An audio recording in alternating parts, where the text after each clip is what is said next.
Muy buenas, soy Marcos Vázquez y hoy tenemos un nuevo episodio de preguntas y respuestas aquí en Radio Fitness Revolucionario. Empezamos hablando de si alimentos como pizzas o hamburguesas son realmente tan malos o si la mala fama de las harinas o el pan está justificada. Tocamos después un tema un poco más técnico, que es si al engordar hay más hipertrofia o hiperplasia de adipocitos o células grasas, es decir, si simplemente se llenan las células de grasa o si se crean células nuevas y cómo afecta esto después a la facilidad para perder peso y mantener esa pérdida de peso. La siguiente pregunta es si es recomendable tomar creatina y suplementos de proteína en personas mayores y hablamos tanto a nivel de masa muscular como de rendimiento cognitivo. A continuación, profundizo en los protectores solares, los tipos que hay y los que recomiendo para minimizar el riesgo. Y por último, hablo sobre cómo desarrollar pensamiento crítico para filtrar mejor la información que recibimos. Antes de pasar a las preguntas, os recuerdo que este podcast está patrocinado por Paleobull y WeBotanics. Paleobull fabrica barritas de energía en base a comida real, tienen también distintos suplementos deportivos, superfoods como té matcha o arándano rojo y he hablado de los beneficios de ambos en muchas ocasiones.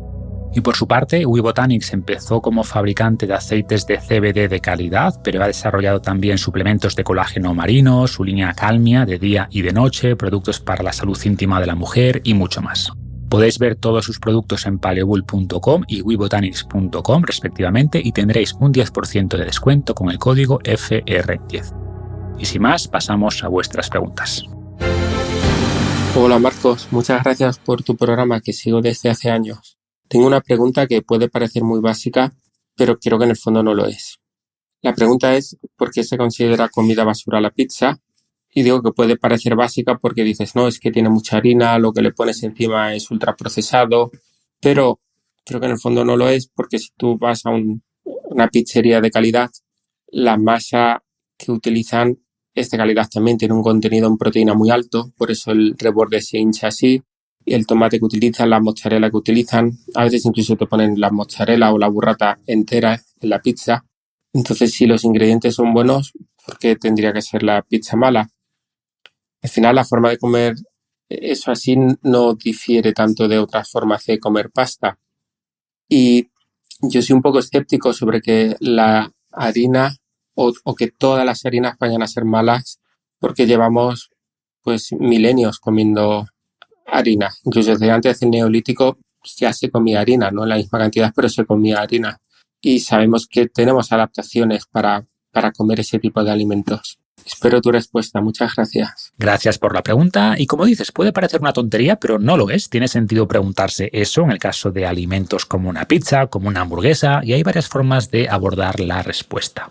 Primero, cuando hablamos de pizzas o de hamburguesas como comida basura o como ultraprocesados, hablamos generalmente de las versiones baratas de estos alimentos que suelen llevar harinas refinadas para la masa de la pizza o el pan de la hamburguesa, queso barato o sucedáneos de queso, salami de baja calidad en el caso de la pizza o carne de baja calidad en el caso de la hamburguesa, etcétera, etcétera. Porque evidentemente si hablamos de una hamburguesa con pan de masa madre, con carne de pasto, con tomates frescos buenos, con su queso tradicional, con lechuga fresca, pues no es un mal alimento y lo mismo en el caso de la pizza. Creo que esto es evidente, que importa por supuesto la calidad de los ingredientes, pero en la práctica representa una parte pequeña de las hamburguesas y de las pizzas que la gente se come, ¿no? Que suelen ser en grandes cadenas de comida rápida o pizzas precocinadas de supermercado y de ahí la mala fama que tienen estos alimentos. Pero incluso si hablamos de las versiones entre comillas saludables o con buenos ingredientes, debemos considerar también la palatabilidad de las combinaciones. ¿A qué se refiere esto? Pues que al combinar distintos alimentos, como por ejemplo pan con queso, sobre todo si es queso derretido y además añadimos salsa de tomate y sal y otros ingredientes, pues vamos a terminar comiendo más que si consumimos esos alimentos por separado. Se han hecho estudios, por ejemplo, comparando cuántas calorías ingieren personas que basan su alimentación en alimentos frescos y sin abusar de estas combinaciones versus personas que comen más ultraprocesados, que incluyen pizzas, y se observó que este segundo grupo comía de media entre 500 y 600 calorías más al día. Y eso no es problemático de manera puntual, pero comer cada día 500, 600 calorías más, pues eleva el riesgo de sobrepeso y es precisamente lo que se ve en estos estudios, ¿no? Hay varios, por ejemplo, uno de ellos de Kevin Hall, que es un investigador reconocido, se observó que en solo 2 semanas las personas que fueron asignadas a la dieta con ultraprocesados ganaron casi 1 kilo de peso y los que estaban en la dieta o en el grupo sin ultraprocesados perdieron casi 1 kilo de peso. O sea, una diferencia de casi 2 kilos en 2 semanas. Y yo creo que es el principal problema de los ultraprocesados. No tanto o no solo que se basan en ingredientes de baja calidad, ¿no? Harinas refinadas, azúcares, aceites vegetales poco recomendables, que ya en sí es un problema, pero que además están diseñados para saltarse nuestros mecanismos de saciedad y nos hacen comer más. Y esta propiedad que se llama hiperpalatabilidad, es decir, que nos estimula a comer más, también se da, aunque sea en menor medida, si los ingredientes de la pizza o la hamburguesa son buenos. Por ejemplo, si comes con pan, pues es muy probable que comas más en general, porque el pan aumenta la palatabilidad de las comidas, ¿no? O sea, comes un bocado de carne y justo después un bocado de pan, otro bocado de carne y un bocado de pan. Y de postre, queso con pan. Pues el problema no es solo el pan, que de nuevo, si es un pan de calidad, de masa madre, pues puede ser un alimento razonable, pero al comer otras cosas con pan, pues vas a terminar comiendo más de todo y por tanto más facilidad para ganar peso, incluso si los ingredientes son de buena calidad. O en el caso de la harina pasa lo mismo. Si comes, por ejemplo, avena entera, en grano, pues te vas a saciar antes que si comes unas tortitas con harina de avena, que se mastican menos, que se digieren más rápido, que producen una liberación más rápida de glucosa en sangre. Entonces, no es que la harina sea mala en sí o que no estemos adaptados a consumir esa harina, porque es verdad que hay registros de consumo de avena molida mucho antes del Neolítico y claro que la podemos procesar, pero nuestros ancestros se movían mucho más que nosotros, no tenían problemas de sobrepeso y por eso hay que entender nuestra situación. Y en el mundo moderno, en general, es mucho mejor comer el cereal en grano, cereal entero, que la harina. Evidentemente, en personas deportistas o personas que les cuesta ganar volumen, ¿no? Que les cuesta comer suficiente para ganar más peso, más masa muscular o para rendir mejor, pues añadir palatabilidad a la dieta con tortitas de avena, con una buena pizza o una buena hamburguesa, con buenos ingredientes, pues puede ser interesante, ¿vale? Les puede ayudar y por eso tenemos que entender cómo respondemos a los alimentos y a las combinaciones para tomar mejores decisiones. Pero como resumen, debemos considerar ambas cosas, la calidad de los ingredientes por un lado y también el efecto que las combinaciones de alimentos o el procesamiento en forma de harina tiene en la palatabilidad o en nuestra capacidad de sentirnos saciados con la comida. Hola Marcos, bueno, en primer lugar agradecerte que selecciones mi pregunta y nada, la duda que te quería comentar es sobre el número de adipocitos que tenemos en determinadas zonas como la faja abdominal, ya que recientemente he escuchado en un podcast que durante la adolescencia se pueden producir un proceso de hipertrofia adipocitaria que desemboca en la replicación de adipocitos cuando estos se llenan. Y que después en la edad adulta se pueden vaciar estos adipocitos, pero no se puede disminuir el número de ellos. Y claro, pues que esta es la razón por la que muchas personas que haciendo las cosas bien, alimentándose bien, durmiendo, haciendo ejercicio, pues les cuesta perder peso, aunque inicialmente sí que vayan bien, pero otras personas pues que no tienen esa condición, pues sí que son capaces de perder rápidamente ese peso. Entonces quería saber si es cierto y si hay alguna estrategia que permita reducir ese número de adipocitos sin tener que recurrir a una liposucción. Muchas gracias y un saludo. Gracias por la pregunta. Es un tema que he comentado alguna vez. He hecho algún especial sobre los adipocitos, las células en las que almacenamos la grasa, y a pesar de que sin ellas no habríamos sobrevivido como especie, son quizá las células más odiadas en el mundo moderno. Pero pasando a tu pregunta, ¿qué ocurre cuando acumulamos grasa? Pues primero que los adipocitos se hipertrofian, es decir, aumentan su tamaño y a partir de un punto cuando se llenan estos adipocitos se puede producir hiperplasia, que se refiere a la formación de nuevos adipocitos. Y se ha visto que hay bastante diferencia, bastante variabilidad individual en la capacidad de producir nuevos adipocitos y esto influye también en el impacto metabólico de la acumulación de grasa. En personas con poca capacidad de hiperplasia, es decir, de crear nuevos adipocitos, la acumulación de grasa se produce sobre todo por hipertrofia y esto produce un perfil metabólico peor.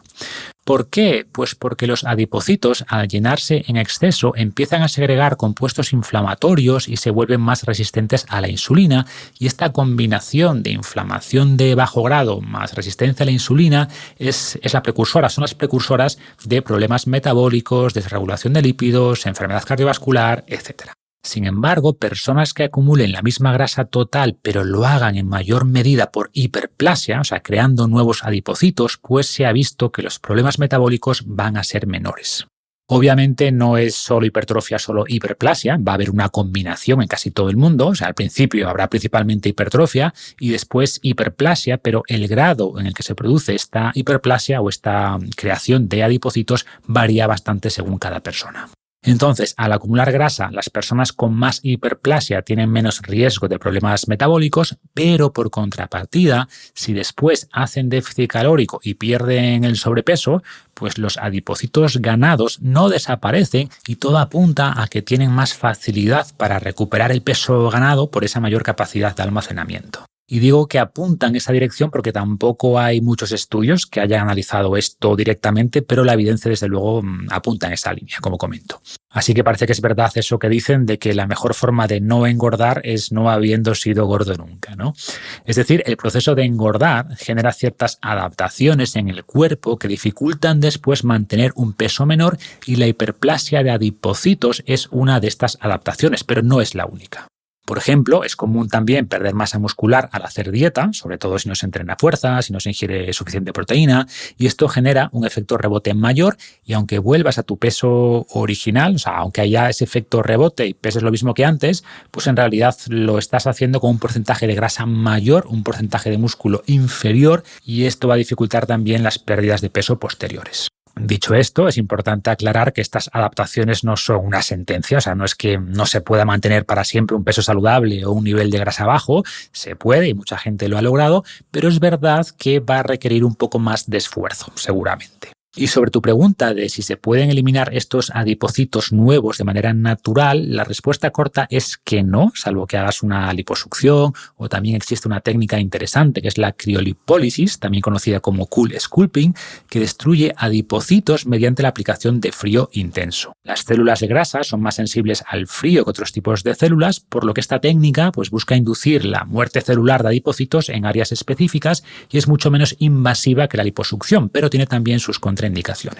Y la respuesta larga es que algunos estudios indican que el ejercicio intenso con dieta puede alterar ligeramente estos adipocitos, incluso facilitar la conversión de adipocitos de grasa blanca en adipocitos beige, que son más similares a la famosa grasa parda, de la que he hablado en alguna ocasión, que es beneficiosa, pero hablamos de un impacto mínimo y que no va a ser relevante en términos prácticos. Hola Marcos, ¿qué tal? Mi nombre es Laura y bueno, qué decirte, es que es una maravilla escucharte y muchas gracias por tu contenido. Mira, me rondan varias preguntas, ¿vale? Últimamente. Resulta, mis padres, mi madre tiene 67 años y mi padre 73. Ambos, pues sí que es verdad que hacen una actividad física, bueno, activa, ¿vale? Hacen aquagym, que si andan, tai chi, que si pilates en máquina y entonces mi duda es si a ellos les sería beneficioso tomar creatina. Y por otra parte también proteína. La proteína sí que he visto en otros artículos que es bastante beneficioso para personas mayores, para aumentar la masa muscular, etcétera.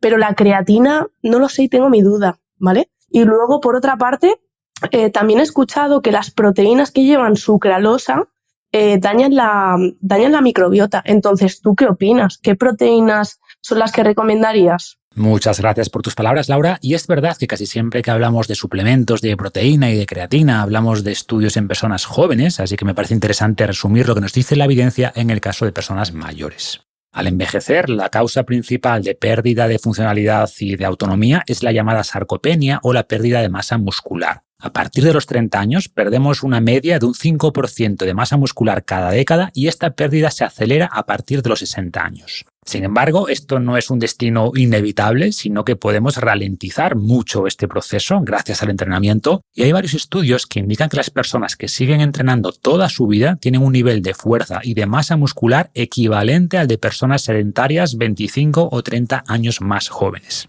Y por eso digo siempre que no hay nada, absolutamente nada, que se acerque al poder del ejercicio para mantener la juventud de nuestros músculos o huesos. Hay, por ejemplo, un estudio muy impactante que compara la masa muscular de personas mayores que siempre han entrenado con la de personas de la misma edad que siempre han sido sedentarias y la diferencia es brutal. Por ejemplo, una imagen de ese estudio mostraba un corte transversal a mitad del muslo y se veía que la calidad muscular de un atleta de 70 años era muy parecida a la de uno de 40 y en contrapartida, una persona de 70 años sedentaria mostraba una atrofia muscular muy avanzada, además de tener mucha más grasa en el muslo. Y digo esto por aclarar que lo más importante, mucho más que cualquier suplemento, de lejos, es el ejercicio en general y el ejercicio de fuerza en particular. Es lo que más nos va a ayudar a retener esa masa muscular y a proteger también al hueso. Y recuerdo que nuestro programa Fundamentos pretende justamente ser el punto de partida para la gente que nunca ha entrenado o que parte de una situación física muy baja y que les va a permitir ir mejorando fuerza y resistencia de manera gradual. Pasando ya a los suplementos y a los estudios, tenemos algunos que indican que suplementar creatina en personas de más de 60 años mejora un poco la fuerza y reduce la fatiga incluso sin entrenamiento. Y esto puede deberse a que la suplementación aumenta las reservas de fosfocreatina muscular, que es el combustible que usamos para esfuerzos intensos de corta duración, como las pruebas de fuerza que se hacen en estos estudios. Y esto en sí es interesante, por supuesto, pero como decía antes, el beneficio real viene del entrenamiento y la creatina puede potenciar un poco más el resultado de ese entrenamiento. También se ha visto que la creatina puede mejorar la salud ósea tanto directa como indirectamente. De manera directa, la creatina favorece la activación de los osteoblastos que participan en la formación de hueso y de manera indirecta, al permitir que hagamos alguna repetición adicional de los ejercicios por ese combustible extra que nos ofrece, pues va a favorecer también la salud ósea. O sea, al final el hueso es un tejido vivo y responde a la tensión que ponga sobre él el músculo. Es verdad que no tenemos estudios a largo plazo que demuestren un aumento como tal de masa ósea a esa edad, porque es difícil que esto ocurra, pero por ejemplo, un estudio en mujeres con menopausia que suplementaron creatina por un año mostró una mayor preservación de la masa ósea en la cabeza del fémur que las mujeres que tomaron un simple placebo. En cualquier caso, como decía antes, la mejora principal viene al combinar entrenamiento de fuerza con creatina. Y un metaanálisis de 22 estudios con participantes de entre 57 y 70 años concluyó que las personas que entrenaban fuerza y tomaban creatina ganaron de media 1,37 kilos más de músculo que los que solo entrenaban fuerza sin creatina, y esto es bastante, y ganaron además más fuerza. Y aunque ningún estudio ha mirado directamente la reducción de caídas, que es un problema grave en personas mayores, muchos indicadores que predicen el riesgo de caídas, como la fuerza en las piernas, mejoran con la creatina, por lo que es razonable pensar que también será beneficioso en este sentido. Y todo esto que he comentado ya se sabía hace mucho tiempo. Un beneficio adicional de la creatina es que es un suplemento que lleva décadas en investigación, que es muy seguro, que han tomado millones y millones de personas. Entonces, esto nos deja muy tranquilos, pero generalmente se estudiaba por la prevención de sarcopenia y más recientemente se ha visto que puede mejorar también la función cognitiva. El cerebro es un gran consumidor también de fosfocreatina y la suplementación con creatina parece mejorar la memoria y otras funciones cognitivas, pero solo en personas con ingestas bajas de creatina. Porque recordemos que hay alimentos ricos en creatina, como la carne, como algunos pescados, los arenques, por ejemplo, tienen mucha creatina, las gambas, mejillones, y además nuestro propio cuerpo sintetiza creatina, pero con la edad perdemos capacidad de sintetizar esta creatina y, por ejemplo, un metaanálisis reciente comprobó que la suplementación con creatina mejoró la memoria de personas de más de 66 años, pero no en las de menos de 31. Entonces, resumiendo, todo apunta a que suplementar con creatina, por ejemplo, dosis de 3 gramos en mujeres y de 5 en hombres, más o menos, puede aportar beneficios tanto físicos como mentales en personas mayores. Y sobre la proteína voy a ser más breve y la conclusión principal es que tenemos muchos estudios y metaanálisis que indican que al aumentar la ingesta de proteína de los 0,8 gramos por kilo al día, que es el mínimo recomendado, a 1,2, 1,3 gramos por kilo mejora la fuerza, la masa muscular y la función general de las personas mayores. Y como en el caso de la creatina, esta mejora es mucho más marcada si se acompaña, por supuesto, de entrenamiento de fuerza. Esto se observa también en personas jóvenes, pero con la edad se suele desarrollar la llamada resistencia anabólica, que se refiere a que la síntesis de proteína necesita para dispararse más estímulo, ¿no? Por ejemplo, más leucina, y esto explicaría por qué las personas mayores se van a beneficiar todavía más de elevar la proteína a estos niveles. Pero al contrario que en el caso de la creatina, donde es muy difícil llegar a ingerir 5 gramos a través de la comida y además la creatina se degrada al cocinar, en el caso de la proteína no es tan difícil llegar a estos niveles de 1,3 gramos por kilo al día con comida. O sea, con una buena planificación del menú se puede lograr, pero también es verdad que muchas personas mayores tienen menos apetito, se pierde cierta capacidad también de digerir bien la proteína con la edad y por eso, aunque no lo veo tan necesario, sí puede ser interesante un suplemento de proteína de suero, por ejemplo, que se absorbe fácilmente, que se puede tomar como un batido líquido y se absorbe más fácil, que cuenta con muchos estudios sobre beneficios no solo a nivel de masa muscular, sino también de beneficios metabólicos, etc. Pero, dicho todo lo anterior, quiero terminar insistiendo en la importancia de acompañar tanto la proteína como la creatina de ejercicio, porque de lo contrario los beneficios van a ser mucho menores. Me habías preguntado también sobre la sucralosa o por los endulzantes en general que se usan en muchas proteínas. Y a ver, es verdad que dosis altas de ciertos endulzantes pueden afectar la microbiota, lo cual es malo, pero la cantidad de endulzante que hay, un cacito de proteína de 25 o 30 gramos es insignificante y no es algo que me preocupe. Puedes optar también por una proteína como Panacea de Paleo Bull, que lleva solo un poquito de stevia, que es un endulzante natural menos problemático. Además son proteínas de suero de vacas alimentadas con pasto, que en general es mejor, pero tampoco me preocuparía más de la cuenta. Hola Marcos, ¿qué tal? Lo primero de todo, agradecerte por todo lo que haces en la comunidad. Sé del esfuerzo que tienes que hacer para subir los estudios y todo lo que es relacionado con el tema de la salud para convencer a la población. Mi pregunta me ha enfocado un poco al tema de los protectores solares. Sé que hablaste en un podcast con un doctor sobre ello y que recomendaba que era mejor echarse protector solar después de los 10-15 primeros minutos de tomar el sol. Pero aunque yo estoy un poco digamos en un término medio entre echarme y no echarme, sobre todo sí que es verdad que se han salido estudios y demás que es mejor echárselos en la cara, que es donde principalmente la piel es más sensible y demás. Mi pregunta es más sobre el tipo de protector solar que hay que echarse, porque he estado leyendo sobre el tema de naturales o químicos, pero los naturales o también llamados minerales también llevan algún compuesto químico. Si es preocupante echarse fotoprotectores químicos, ¿crees que afecta mucho a la piel? Porque tampoco hay estudios muy relacionados con al respecto de que haya una causalidad al respecto de si hay cáncer de piel o no con protectores químicos o fotoprotectores en general. Muchas gracias y un saludo. Gracias por la pregunta. Es un tema controvertido que tiene muchas aristas. Hace unos meses publiqué un vídeo en YouTube donde profundizaba más en la primera parte de tu pregunta y dejaré el enlace en las notas del episodio. Básicamente ahí explicaba por qué la exposición al sol es necesaria y por qué es compleja la relación entre la exposición al sol y el cáncer.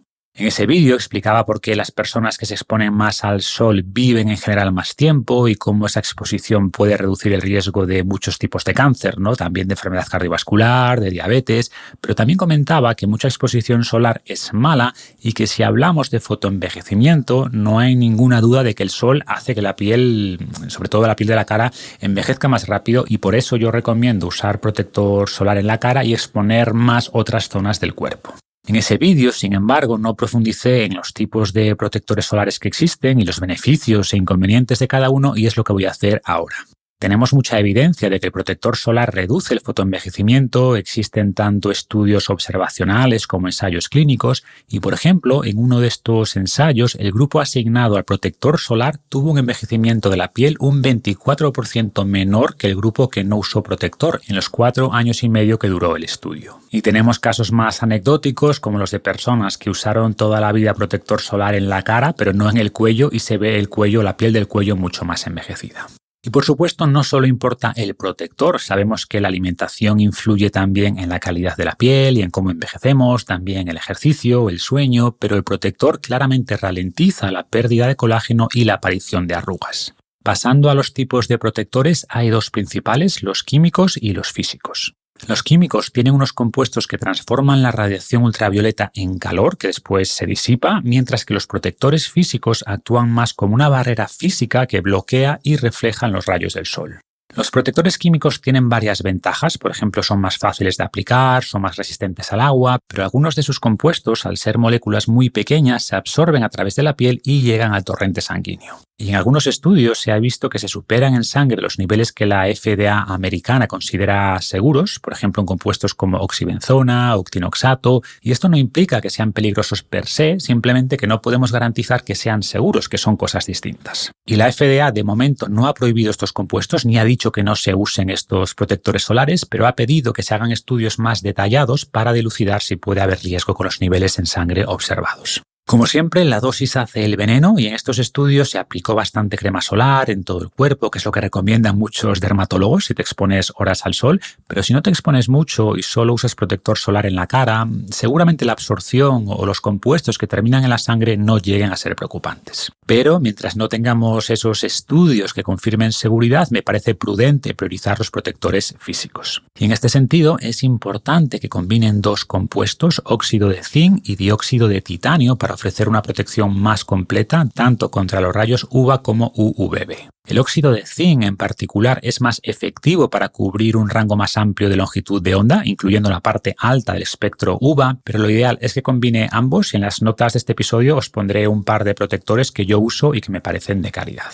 El problema de los protectores físicos es que son más espesos, dejan una pequeña capita blanca sobre la piel, pero al ser compuestos más gruesos que no atraviesan la piel son más seguros y creo que merece la pena mientras no tengamos más claridad sobre los efectos a largo plazo de algunos de los compuestos en los protectores químicos. Hola Marcos, bueno, quería hacerte un par de preguntas, aunque se salgan un poco de los temas que sueles tratar, ya que como padre me preocupa que el sistema educativo fomente poco la reflexión y que desde pequeños se nos enseñe a aceptar ideas sin cuestionarlas y se siga enseñando de la misma manera que hace muchos años, especialmente en un mundo donde sabemos que las creencias son modeladas por intereses económicos y políticos y además también teniendo en cuenta que tenemos ese sesgo de confirmación desde el que tanto has hablado en tus libros y podcasts que nos bloquean mentalmente. Entonces, la pregunta, digamos, que sería ¿cómo podemos encontrar un equilibrio entre cuestionar lo que creemos y aceptar lo que no podemos cambiar? ¿Y qué herramientas podemos desarrollar para combatir estos bloqueos, para fomentar una mentalidad más crítica y reflexiva tanto en nuestra vida como en la de nuestros hijos?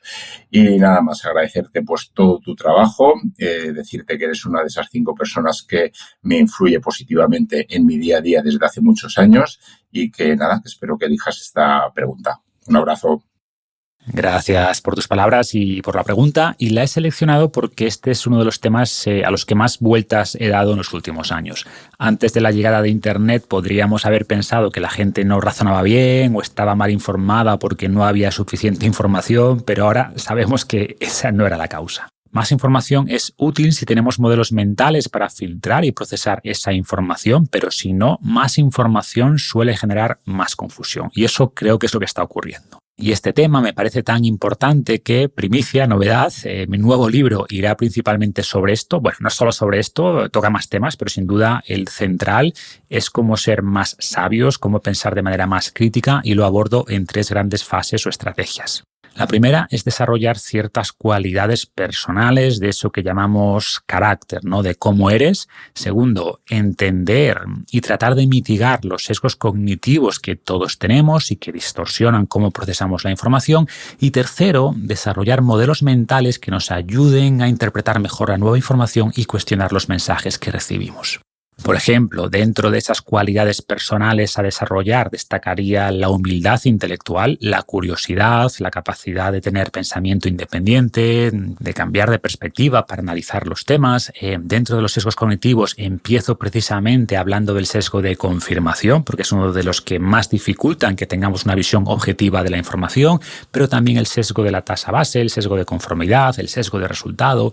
Y por último, dentro de los modelos mentales, me parece muy útil desarrollar modelos de distintas disciplinas, como el círculo de competencia, pero también conceptos básicos de pensamiento probabilístico, de cómo separar correlación de causalidad, ideas básicas sobre teoría de juegos y otras muchas ideas que nos van a ayudar a desarrollar pensamiento crítico y, en definitiva, a tomar mejores decisiones en la vida. En pocas semanas os contaré más sobre este libro y de momento, si tuviera que dar una respuesta más sintética, recomendaría cosas como las siguientes.